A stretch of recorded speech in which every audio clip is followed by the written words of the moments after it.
All right, folks, so let's take an even deeper dive into what's happening in Washington right now with Republican strategist and the host of the 13-minute news hour, Bobby Eberle. Dr. Gina joining us for the conversation as well. Bobby, really for me, and you probably heard me say this earlier, what's happening with DOGE is the most interesting story in Washington these days, not just from the pushback, but also from what's being found. I think it's super enlightening. I'd love to get your perspective. Yeah, this is what we've all been waiting for, right? I mean, when President Trump was first elected, you had people in Congress, and you even had people like Paul Ryan, the so-called budget hawk, you know, the budget guru. They never did anything. They never did anything to actually reduce the size of government, look for fraud and waste. I mean, just look back at it now. It's almost laughable when you compare to what these guys are doing under President Trump, you know, through the direction of Elon Musk. They are actually sitting down and saying, hey, justify this program. It's like with the two Bobs in Office Space, right?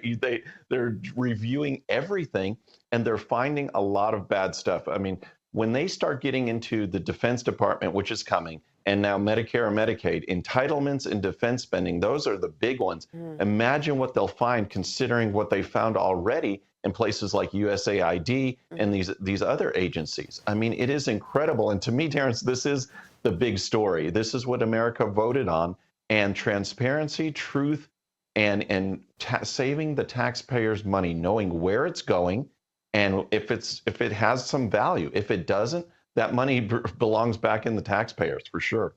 Oh, I cannot wait till we talk about welfare and EBT and all the horrible money we're spending on horrible food that's making people sicker and fatter. I can't wait.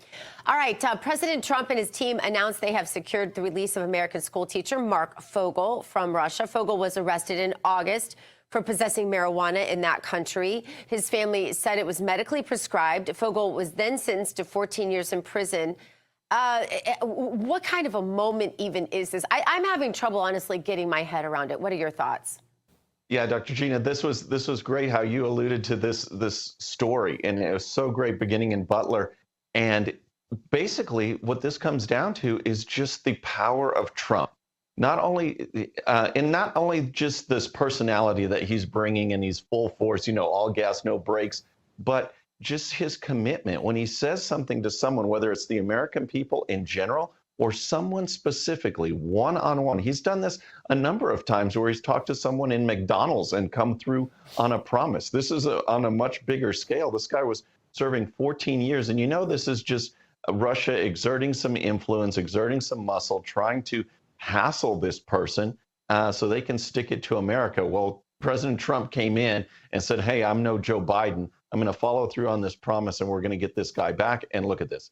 But what's unfortunate is since 2021, he's languished in this prison, and Joe Biden has done nothing. Trump comes in barely 3 weeks, and he's got him back. The story is incredible. And Fogel with the flag and just the appreciation and love of country, it just shines through. Absolutely. Bobby, as always, we appreciate your time. Great conversation. By the way, I'm just going to put this out there. Was there an administration before January 20th or whenever inauguration day was? Like, I think we've all forgotten that Joe Biden was in office. We may be feeling it, but after all that President Trump has, I think many of us have forgotten that there was another administration. Anyway, Bobby, appreciate your time. Thank you. Oh, absolutely. It's been a wonderful 3 weeks.